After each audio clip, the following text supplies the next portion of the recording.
بسم اللہ الرحمن الرحیم۔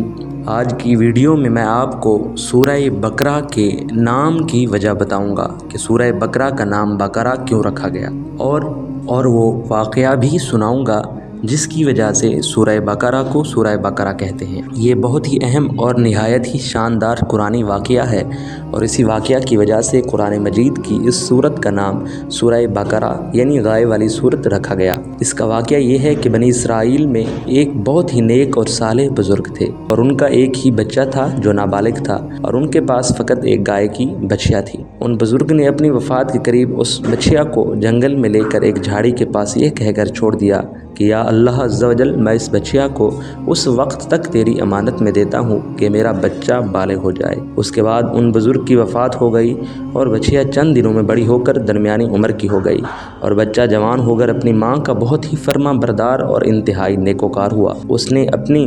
رات کو 3 حصوں میں تقسیم کر رکھا تھا۔ ایک حصے میں سوتا تھا اور ایک حصہ میں عبادت کرتا تھا اور ایک حصہ میں اپنی ماں کی خدمت کرتا تھا اور روزانہ صبح کو جنگل سے لکڑیاں کاٹ کر لاتا اور ان کو فروخت کر کے 1/3 رقم صدقہ کر دیتا اور 1/3 اپنی ذات پر خرچ کرتا اور 1/3 رقم اپنی والدہ کو دے دیتا۔ ایک دن لڑکے کی ماں نے کہا کہ میرے پیارے بیٹے، تمہارے باپ نے میراث میں ایک بچھیا چھوڑی تھی جس کو انہوں نے فلاں جھاڑی کے پاس جنگل میں خدا کی امانت میں سونپ دیا تھا۔ اب تم اس جھاڑی کے پاس جا کر یوں دعا مانگو کہ اے حضرت ابراہیم و حضرت اسماعیل و حضرت اسحاق علیہم السلام کے خدا، تو میرے باپ کی سونپی ہوئی امانت مجھے واپس دے دے۔ اور اس بچھیا کی نشانی یہ ہے کہ وہ پیلے رنگ کی ہے اور اس کی کھال اس طرح چمک رہی ہوگی کہ گویا سورج کی کرنیں اس میں سے نکل رہی ہیں۔ یہ سن کر لڑکا جنگل میں اس جھاڑی کے پاس گیا اور دعا مانگی تو فوراً ہی وہ گائے دوڑتی ہوئی آ کر اس کے پاس کھڑی ہو گئی اور یہ اس کو پکڑ کر گھر لایا۔ تو اس کی ماں نے کہا، بیٹا تم اس گائے کو لے جا کر بازار میں 3 دینار میں فروخت کر ڈالو، لیکن کسی گاہک کو بغیر میرے مشورے کے مت دینا۔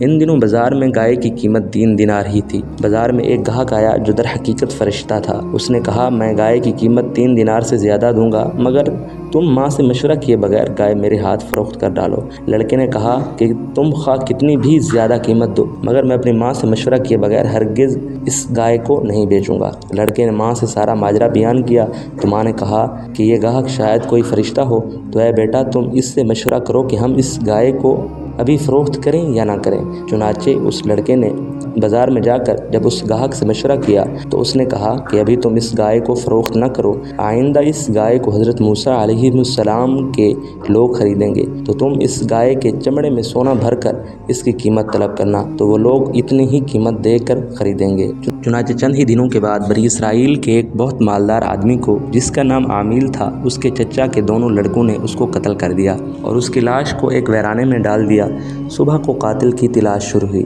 مگر جب کوئی سراغ نہ ملا تو کچھ لوگ حضرت موسیٰ علیہ السلام کی خدمت میں حاضر ہوئے اور قاتل کا پتہ پوچھا تو آپ نے فرمایا کہ تم لوگ ایک گائے ذبح کرو اور اس کی زبان یا دم کی ہڈی سے لاش کو مارو تو وہ زندہ ہو کر خود ہی اپنے قاتل کا نام بتا دے گا۔ یہ سن کر بنی اسرائیل نے گائے کے رنگ، اس کی عمر وغیرہ کے بارے میں بحث و کریت شروع کر دی اور بالآخر جب وہ اچھی طرح سمجھ گئے کہ فلاں قسم کی گائے چاہیے تو ایسی گائے کی تلاش شروع کر دی، یہاں تک کہ جب یہ لوگ اس لڑکے کی گائے کے پاس پہنچے تو ہو بہو یہ ایسی ہی گائے تھی جس کی ان لوگوں کو ضرورت تھی۔ چنانچہ ان لوگوں نے گائے کو اس کے چمڑے میں سونا بھر کر اس کی قیمت دے کر خریدا اور ذبح کر کے اس کی زبان یا دم کی ہڈی سے مقتول کی لاش کو مارا تو وہ زندہ ہو کر بول اٹھا کہ میرے قاتل میرے چچا کے دونوں لڑکے ہیں جنہوں نے میرے مال کے لالچ میں مجھ کو قتل کر دیا ہے۔ یہ بتا کر پھر وہ مر گیا۔ چنانچہ ان دونوں قاتلوں کو قصاص میں قتل کر دیا گیا اور مرد صالح کا لڑکا جو اپنی ماں کا فرما بردار تھا کثیر دولت سے مالا مال ہو گیا۔